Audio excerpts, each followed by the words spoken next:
Ang sarap nitong pang breakfast o di kaya ay pang merienda, napaka-easy lang nitong gawin at simple lang ang mga ingredients. Meron tayo 1/2 kilo ng potatoes, balatan at islice ng maliliit, tapos ay steam or boil hanggang maluto. Once maluto ay i-mash naman natin ito.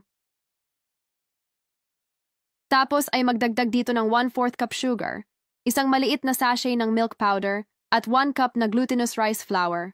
Halu-haluin itong mabuti tapos ay enid para makabuo ng dough. Maghanda din ng sapat na grated mozzarella o quick melt cheese. Mag-scoop ng 1 tablespoon ng mashed potato. I-flatten at lagyan ng grated cheese ang gitna. Tapos ay bilugin at i-flatten ng konti.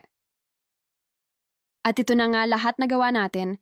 Ngayon ay magtunaw ng 2 tablespoon butter dito sa pinainit ng kawali at ipangprito lang natin ito hanggang mag-golden brown.